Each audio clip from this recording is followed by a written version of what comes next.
ರಾಗ ಡಿಕೆ ಪ್ರತ್ಯೇಕ ಮಾತುಕತೆ. ಒಂದು ವಿಡಿಯೋ, ಒಂದು ಮಾತಿನ ಗುಟ್ಟು. ಮಾಧ್ಯಮ ಬಿಂಬಿಸಿದಂತಿಲ್ಲ ಮ್ಯಾಟ್ರೋ. ರಾಗ ಡಿಕೆ ಪ್ರತ್ಯೇಕ ಮಾತುಕತೆ ನಡೆಸಿರೋ ಒಂದು ವಿಡಿಯೋ ನಿನ್ನೆಯಿಂದ ಸಿಕ್ಕಾಪಟ್ಟೆ ವೈರಲ್ ಆಗ್ತಿದೆ. ಆ ಒಂದು ವಿಡಿಯೋದಲ್ಲಿ ರಾಹುಲ್ ಗಾಂಧಿ ಡಿಕೆಶಿಗೆ ಅದೇನ್ ಹೇಳಿದ್ರು? ಸಿದ್ದು ಸಿಎಂ ಕುರ್ಚಿಗೆ ಕುತ್ತು ಬರುತ್ತಾ? ಸಂಕ್ರಾಂತಿ ನಂತರ ರಾಜ್ಯ ಕಾಂಗ್ರೆಸ್ನಲ್ಲಿ ಕ್ರಾಂತಿ ನಡೆದು ಹೋಗುತ್ತಾ ಅಂತೆಲ್ಲ ಮೈನ್ ಸ್ಟ್ರೀಮ್ ಮಾಧ್ಯಮಗಳು ಸುದ್ದಿ ಬಿತ್ತರಿಸುತ್ತಿವೆ. ಆದ್ರೆ ಅಲ್ಲಿ ಮಾಧ್ಯಮಗಳು ಬಿಂಬಿಸಿದಂತಿಲ್ಲ ಮ್ಯಾಟ್ರೋ. ಹಾಗಾದ್ರೆ ಸಿದ್ದು ಮತ್ತು ರಾಹುಲ್ ಗಾಂಧಿ ಮಧ್ಯೆ ನಡೆದ ಮಾತುಕತೆ ಏನೋ? ಡಿಸಿಎಂ ಡಿಕೆ ಶಿವಕುಮಾರ್ ಅವರಿಗೆ ಪ್ರತ್ಯೇಕವಾಗಿ ಕರೆದುಕೊಂಡು ಹೋಗಿ ರಾಹುಲ್ ಗಾಂಧಿ ಹೇಳಿದ್ದೇನೋ? ಸಿದ್ದರಾಮಯ್ಯ ಆ ಒಂದು ಮಾತನ್ನಿಟ್ಕೊಂಡು ಎಲ್ಲವನ್ನೂ ಅದೇಗೆ ಸಂಭಾಳಿಸುತ್ತಿದ್ದಾರೆ ಗೊತ್ತಾ? ಅದನ್ನ ಡೀಟೇಲ್ ಆಗಿ ತೋರಿಸ್ತೀವಿ. ಆದ್ರೆ ಅದಕ್ಕಿಂತ ಮೊದಲು ಹಲೋ ಕನ್ನಡ ಯೂಟ್ಯೂಬ್ ಚಾನಲ್ ಅನ್ನ ಸಬ್ಸ್ಕ್ರೈಬ್ ಮಾಡ್ಕೊಳ್ಳಿ. ಹಾಗೇನೇ ಪಕ್ಕದಲ್ಲಿರೋ ಬೆಲ್ ಬಟನ್ ಅನ್ನು ಪ್ರೆಸ್ ಮಾಡಿ. ಸಿದ್ದು ಮತ್ತು ಡಿಕೆಶಿ ಮಧ್ಯೆ ಸಿಎಂ ಕುರ್ಚಿ ಜಟಾಪಟಿ ಜೋರಾಗಿದೆ ಅಂತೇಳಿ ಮಾಧ್ಯಮಗಳು ಬಿಂಬಿಸುತ್ತಿವೆ. ಜೊತೆಗೆ ಸಿದ್ದು ಮತ್ತು ಡಿಕೆಶಿ ಮಧ್ಯೆ ನಡೆಯುತ್ತಿರೋ ಈ ತಿಕ್ಕಾಟ ತಾರಕಕ್ಕೇರಲಿ ಅಂತೇಳಿ ಬಿಜೆಪಿ ಮತ್ತು ಜೆಡಿಎಸ್ ಕೂಡ ಕಾದು ಕೂತಿದೆ. ಯಾಕಂದ್ರೆ ಈ ಇಬ್ಬರು ಕಿತ್ತಾಡಿದ್ರೆ ಸರ್ಕಾರಕ್ಕೆ ಸಂಕಷ್ಟ ಶುರುವಾಗುತ್ತೆ. ಅದರ ನೇರ ಲಾಭ ಪಡೆದು ರಾಜ್ಯದಲ್ಲಿ ಅಡ್ಡದಾರಿಯಲ್ಲಿ ಅಧಿಕಾರ ಹಿಡಿಯಬೇಕು, ಇಲ್ಲವೇ ಸರ್ಕಾರವನ್ನ ಉರುಳಿಸಿ ಎಲೆಕ್ಷನ್ಗೆ ಹೋದ್ರಾಯ್ತು ಅನ್ನೋ ಲೆಕ್ಕಾಚಾರದಲ್ಲಿ ಕಮಲದಳ ನಾಯಕರಿದ್ದಾರೆ. ಆದ್ರೆ ರಾಜಕೀಯ ಚಾಣಕ್ಯ ಸಿಎಂ ಸಿದ್ದರಾಮಯ್ಯ ಯಾರ ಪೆಟ್ಟಿಗೂ ಸಿಗ್ತಿಲ್ಲ. ಆ ಒಂದೇ ಒಂದು ಮಾತು ಸಿಎಂ ಸಿದ್ದರಾಮಯ್ಯನವರನ್ನ ಕಷ್ಟದಿಂದ ಪಾರು ಮಾಡ್ತಿದ್ದ. ಆ ಒಂದೇ ಒಂದು ಮಾತು ಡಿಕೆಶಿಗೆ ಅರಗಿಸಿಕೊಳ್ಳೋದಕ್ಕೆ ಆಗ್ತಾನೆ ಇಲ್ಲ. ಹಾಗಾದ್ರೆ ಏನು ಆ ಒಂದು ಮಾತು ಅನ್ನೋದನ್ನ ತೋರಿಸ್ತೇವೆ.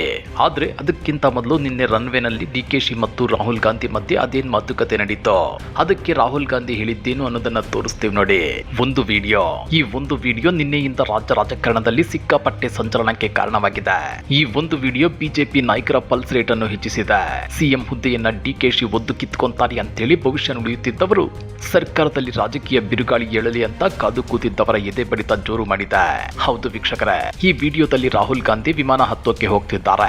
ಇದೇ ವೇಳೆ ಡಿಕೆಶಿ ರಾಹುಲ್ ಗಾಂಧಿ ಅವರ ಜೊತೆ ಕೆಲವು ಸೆಕೆಂಡ್ಗಳ ಕಾಲ ರನ್ವೇನಲ್ಲೇ ಪ್ರತ್ಯೇಕವಾಗಿ ಮಾತುಕತೆ ನಡೆಸಿದ್ದಾರೆ. ಈ ನಡುವೆ ರಾಹುಲ್ ಗಾಂಧಿ ಕೂಡ ಡಿಕೆಶಿ ಅವರ ಜೊತೆ ಗಂಭೀರವಾಗಿ ಮಾತನಾಡುತ್ತಿರೋದು ಈ ವಿಡಿಯೋದಲ್ಲಿ ಎದ್ದು ಕಾಣ್ತಿದೆ. ಮೈನ್ ಸ್ಟ್ರೀಮ್ ಮಾಧ್ಯಮಗಳಿಗೆ ಇಷ್ಟು ಸಾಕಲ್ಪ ಉಪ್ಪು ಖಾರ ಹಾಕೋದಕ್ಕೆ. ರಾಜ್ಯ ಕಾಂಗ್ರೆಸ್ನಲ್ಲಿ ಸಂಕ್ರಾಂತಿ ನಂತರ ಕ್ರಾಂತಿ ಶುರು. ರಾಹುಲ್ ಗಾಂಧಿ ಡಿಕೆಶಿ ಮಾತಿಗೆ ಓಕೆ ಅಂದ್ರ ಅನ್ನೋ ಹಲವು ಲೆಕ್ಕಾಚಾರಗಳು ಗರಿಗೆದರಿವೆ. ಹೌದು ವೀಕ್ಷಕರೇ, ರಾಜ್ಯ ಕಾಂಗ್ರೆಸ್ನಲ್ಲಿ ನಾಯಕತ್ವ ಬದಲಾವಣೆಯ ಚರ್ಚೆ ಮತ್ತೆ ಜೋರಾಗಿದೆ. ಒಂದು ಕಡೆ ಡಿಸಿಎಂ ಡಿಕೆ ಶಿವಕುಮಾರ್ ಕೊಟ್ಟ ಮಾತನ್ನ ನೆನಪಿಸುತ್ತಿದ್ದಾರೆ. ಮತ್ತೊಂದು ಕಡೆ ಮುಖ್ಯಮಂತ್ರಿ ಸಿದ್ದರಾಮಯ್ಯನವರು ಹೈಕಮಾಂಡ್ ನಾಯಕರ ಮಾತೆ ಅಂತಿಮ ಎನ್ನುತ್ತಿದ್ದಾರೆ. ಸಿಎಂ ಕುರ್ಚಿ ಕಾಳಗದ ನಡುವೆಯೇ ಸಿಎಂ ಸಿದ್ದರಾಮಯ್ಯ ಮತ್ತು ಡಿಸಿಎಂ ಡಿಕೆ ಶಿವಕುಮಾರ್ ಅವರು ಮಂಗಳವಾರ ಮೈಸೂರಿನ ಮಂಡಕಳ್ಳಿಯ ವಿಮಾನ ನಿಲ್ದಾಣಕ್ಕೆ ಬಂದಿಳಿದ ರಾಹುಲ್ ಗಾಂಧಿ ಅವರನ್ನ ಜಂಟಿಯಾಗಿ ಸ್ವಾಗತಿಸಿದ್ರು. ತಮಿಳುನಾಡಿಗೆ ತೆರಳಲು ದೆಹಲಿಯಿಂದ ವಿಶೇಷ ವಿಮಾನದ ಮೂಲಕ ಮೈಸೂರಿಗೆ ಆಗಮಿಸಿದ್ದ ರಾಹುಲ್ ಗಾಂಧಿ ಅವರಿಗೆ ಸಿಎಂ ಸಿದ್ದರಾಮಯ್ಯನವರು ಪುಷ್ಪಗುಚ್ಛ ನೀಡಿ ಸ್ವಾಗತಿಸಿದ್ರು. ಮೈಸೂರು ಅರಮನೆ ಮಾದರಿಯನ್ನ ಉಡುಗೊರೆಯಾಗಿ ಕೊಟ್ರು.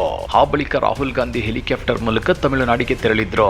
ಸಂಜೆ ತಮಿಳುನಾಡಿನಿಂದ ಮೈಸೂರು ವಿಮಾನ ನಿಲ್ದಾಣಕ್ಕೆ ಆಗಮಿಸಿದ ರಾಹುಲ್ ಗಾಂಧಿ ಅವರನ್ನ ಸಿಎಂ ಸಿದ್ದರಾಮಯ್ಯ ಹಾಗೂ ಡಿಸಿಎಂ ಡಿಕೆ ಶಿವಕುಮಾರ್ ಅವರು ಭೇಟಿಯಾಗಿದ್ದಾರೆ. ಈ ಸೈಕಲ್ ಗ್ಯಾಪ್ ಅಲ್ಲೇ ರಾಹುಲ್ ಗಾಂಧಿ ಅವರು ಇಬ್ಬರು ನಾಯಕರ ಜೊತೆ ಪ್ರತ್ಯೇಕವಾಗಿ ಮಾತುಕತೆ ನಡೆಸಿದ್ದು ತೀವ್ರ ಕುತೂಹಲಕ್ಕೆ ಕಾರಣವಾಗಿದೆ. ಡಿಕೆ ಶಿವಕುಮಾರ್ ಅವರು ರಾಹುಲ್ ಗಾಂಧಿ ಅವರನ್ನ ಸೈಡಿಗೆ ಕರೆದುಕೊಂಡು ಹೋಗಿ ಮಾತನಾಡಿದ್ದಾರೆ. ಆ ಬಳಿಕ ರಾಹುಲ್ ಗಾಂಧಿ ಡಿಕೆಶಿಯನ್ನ ಬಿಟ್ಟು ಸಿದ್ದರಾಮಯ್ಯನವರನ್ನ ಪಕ್ಕಕ್ಕೆ ಕರೆದುಕೊಂಡು ಹೋಗಿ ಕೆಲವೇ ಸೆಕೆಂಡ್ಗಳ ಕಾಲ ಮಾತುಕತೆ ನಡೆಸಿದ್ದಾರೆ. ಇದು ರಾಜ್ಯ ರಾಜಕಾರಣದಲ್ಲಿ ಭಾರಿ ಸಂಚಲನಕ್ಕೆ ಕಾರಣವಾಗಿದೆ. ಕಳೆದೊಂದು ತಿಂಗಳಿನಿಂದ ಡಿಕೆಶಿ ಕೈಗೆ ಸಿಗದ ರಾಹುಲ್ ಗಾಂಧಿ ನಿನ್ನೆ ಸಡನ್ ಆಗಿ ಪ್ರತ್ಯೇಕವಾಗಿ ಸಿಕ್ಕಿದ್ರು. ಸಿಕ್ಕಿದ್ದ ಟೈಮ್ ಅನ್ನ ಸದ್ಬಳಕೆ ಮಾಡಿಕೊಂಡ ಡಿಕೆಶಿ ರನ್ವೇ ಮೇಲೆಯೇ ಸಿಎಂ ಕುರ್ಚಿ ವಿಚಾರದಲ್ಲಿ ತಮಗೆ ಕೊಟ್ಟ ಮಾತನ್ನ ನೆನಪಿಸಿದ್ದಾರೆ ಎನ್ನಲಾಗ್ತಿದೆ. ಆದ್ರೆ ರಾಹುಲ್ ಗಾಂಧಿ ಡಿಕೆಶಿಗೆ ಅದೇನ್ ಹೇಳಿದ್ರು ಅನ್ನೋ ವಿಷಯ ಯಾರಿಗೂ ಗೊತ್ತಿಲ್ಲ.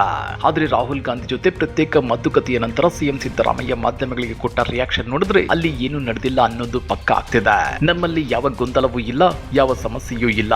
ಊಹಾಪೋಹದ ಬಗ್ಗೆ ಚರ್ಚೆ ಮಾಡ್ತಿರೋದು ಮಾಧ್ಯಮಗಳು ಅಂತೇಳಿ ಸಿಎಂ ಸಿದ್ದರಾಮಯ್ಯ ಸ್ಪಷ್ಟನೆ ಕೊಟ್ಟಿದ್ದಾರೆ.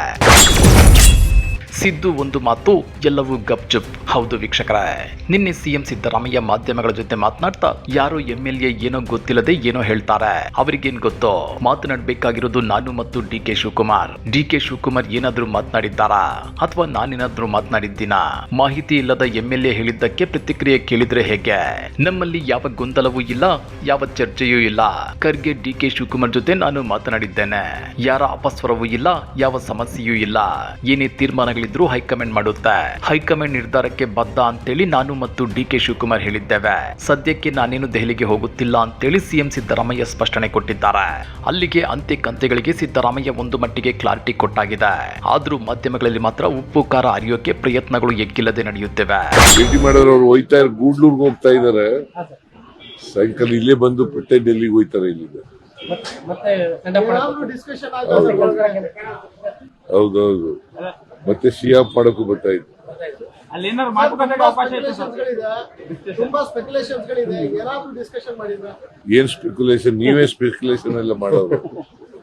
ಸ್ಪೆಕ್ಯುಲೇಷನ್ ಇಲ್ಲ, ಸ್ಪೆಕ್ಯುಲೇಷನ್ ಮಾಡ್ತಾ ಇರೋರು ನೀವು. ಈ ಪ್ರಶ್ನೆ ಕೇಳೋದು ಇದೆಯಲ್ಲ, itself is A baseless question. ಎಲ್ಲ ಗೊಂದಲ ನಂತರ ಬಹಳ ದಿನ ನಂತರ ರಾಹುಲ್ ಗಾಂಧಿ ಭೇಟಿ ಮಾಡಿಲ್ಲ, ಹಾಗಾಗಿ ಇಲ್ಲಿ ಗೊಂದಲ ಏನಿದೆ? ಗೊಂದಲ ಏನಪ್ಪ ಇದೆ? ಆತರದ್ದು ಇಲ್ವೇ ಇಲ್ಲ. ಅವೆಲ್ಲ ಪತ್ರಿಕೆಗಳಲ್ಲಿ ಚರ್ಚೆ ಆಗ್ತಾ ಇರೋದು, ಪಾರ್ಟಿನಲ್ಲಿ ಅವೆಲ್ಲ ಇಲ್ವೇ ಇಲ್ಲ. ಸಚಿವ ಸಂಪುಟ ವಿಸ್ತರಣೆ ಕೆಲವರು 6ನೇ ತಾರೀಕು 9ನೇ ತಾರೀಕು ಡೇಟ್ ಕೊಟ್ಟಿದ್ರು. ಈ ಸಂಕ್ರಾಂತಿ ಬರ್ತಾ ಇದೆ, ಯಾರು ನೀವು ಡೇಟ್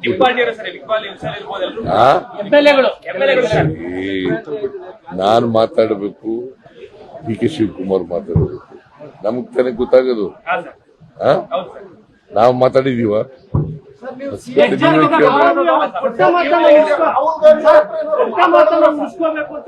ಪುನರುಚ್ಚಾರ ಮಾಡ್ತಿರ್ತಾರೆ. ಏನಾಗಂದ್ರೆ ಡಿ ಕೆ ಶಿವಕುಮಾರ್ ಅವರು ಯಾವಾಗ ಅಂದ್ರೆ ಬಹಳಷ್ಟು ಯಾವಾಗ ಹೇಳಿದ್ರಪ್ಪ? ಕೊಟ್ಟ ಮಾತು ಬಹಳಷ್ಟು ವೇದಿಕೆಯಲ್ಲಿ ಹೇಳಿದ್ರಲ್ಲ ಸರ್, ಕೊಟ್ಟ ಮಾತನ್ನು ಟ್ವೀಟ್ ಮಾಡಿ ಹೇಳ್ತಾರೆ ಅಂತ ಹೇಳ್ಬಾರ್ದು.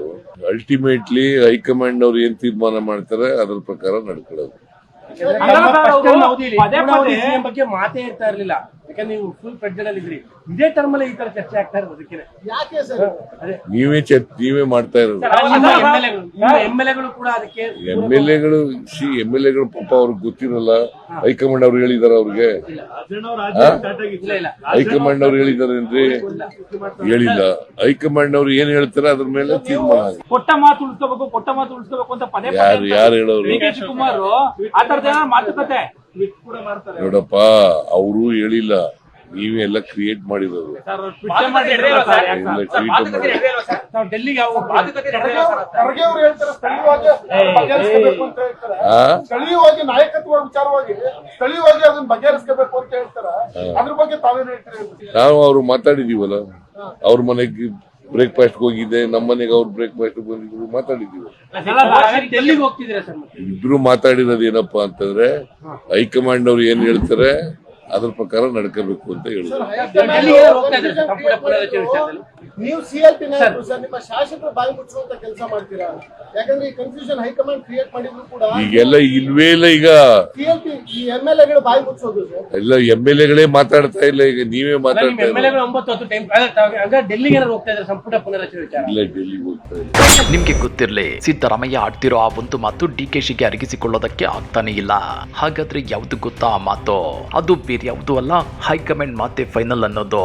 ಆದ್ರೆ ಸಿದ್ದರಾಮಯ್ಯ ಹೈಕಮಾಂಡ್ ಮಾತೆ ಫೈನಲ್ ಅಂತ ಹೇಳಿ ಹೈಕಮಾಂಡ್ ಮುಂದೆ ತಾವು ಸಿಎಂ ಕುರ್ಚಿ ಬಿಟ್ಟುಕೊಟ್ರೆ ಆಗಬಹುದಾದ ಅನಾಹುತಗಳ ಬಗ್ಗೆ ವಿವರಿಸಿದ್ದಾರೆ.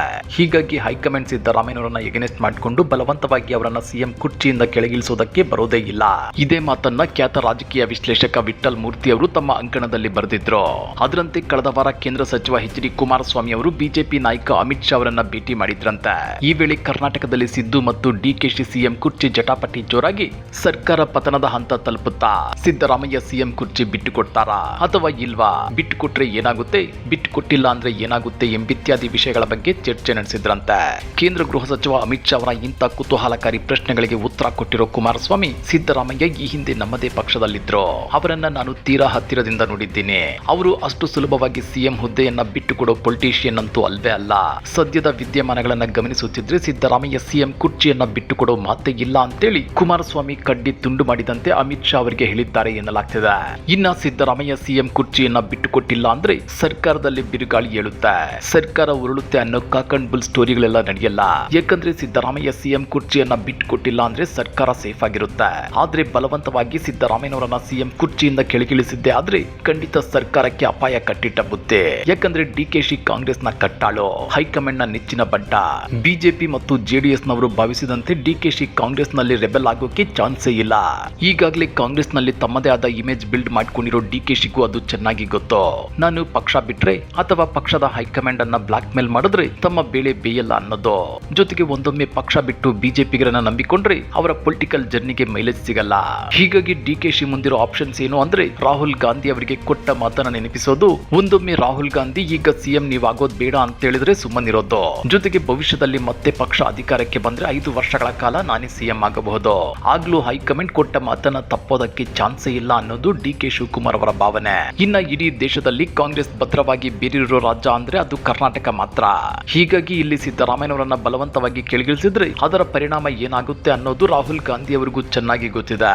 ಹೀಗಾಗಿ ರಾಹುಲ್ ಗಾಂಧಿ ಅಂತದ್ದು ಸಾಹಸಕ್ಕೆ ಕೈ ಹಾಕೋಕೆ ಚಾನ್ಸೇ ಇಲ್ಲ. ಬದಲಿಗೆ ಡಿಸಿಎಂ ಡಿಕೆ ಶಿವಕುಮಾರ್ಗೂ ಕೂಡ ರಾಹುಲ್ ಗಾಂಧಿ ಇದೇ ಮಾತನ್ನ ಹೇಳಿರಬಹುದು. ನೀವು ಸಿದ್ದರಾಮಯ್ಯನವರ ಮನವೊಲಿಸಿ ಅವರು ಬಿಟ್ಟು ಕೊಟ್ರೆ ನೀವು ಸಿಎಂ ಆಗಬಹುದು, ಅದರಲ್ಲಿ ನಮ್ದೇನು ತಕರಾರಿಲ್ಲ. ಆದ್ರೆ ಸಿದ್ದರಾಮಯ್ಯನವರನ್ನ ನಾವು ಬಲವಂತವಾಗಿ ಸಿಎಂ ಕುರ್ಚಿಯಿಂದ ಕೆಳಗಿಳಿಸೋದಕ್ಕೆ ಆಗಲ್ಲ ಅಂತೇಳಿ ರಾಹುಲ್ ಗಾಂಧಿ ಡಿಕೆಶಿಗೆ ಹೇಳಿರಬಹುದು ಅನ್ನೋ ರಾಜಕೀಯ ವಿಶ್ಲೇಷಣೆಗಳಿವೆ. ಇದರಿಂದ ಡಿಕೆಶಿ ಕೂಡ ಬಂದ ದಾರಿಗೆ ಸುಂಕ ಇಲ್ಲ ಅಂತೇಳಿ ಮತ್ತಷ್ಟು ದಿನ ತಾಳ್ಮೆಯಿಂದ ಕಾಯಲು ಮುಂದಾಗಬಹುದಷ್ಟೇ. ಇತ್ತ ಕಮಲದಳ ನಾಯಕರ ಪ್ಲಾನ್ ಕೂಡ ಫ್ಲಾಪ್ ಆದಂತೆಯೇ ಲೆಕ್ಕ. ಈ ಬಗ್ಗೆ ನೀವೇನಂತೀರಾ? ಕಮೆಂಟ್ ಮಾಡಿ, ವಿಡಿಯೋ ಲೈಕ್ ಮಾಡಿ, ಶೇರ್ ಮಾಡಿ. ಇಂಥ ಮತ್ತಷ್ಟು ರೋಚಕ ರಾಜಕೀಯ ಸುದ್ದಿಗಳನ್ನ ಮಿಸ್ ಮಾಡದೆ ನೋಡಬೇಕು ಅಂದ್ರೆ ಹಲೋ ಕನ್ನಡ ಯೂಟ್ಯೂಬ್ ಚಾನಲ್ ಅನ್ನ ಸಬ್ಸ್ಕ್ರೈಬ್ ಮಾಡ್ಕೊಳ್ಳಿ.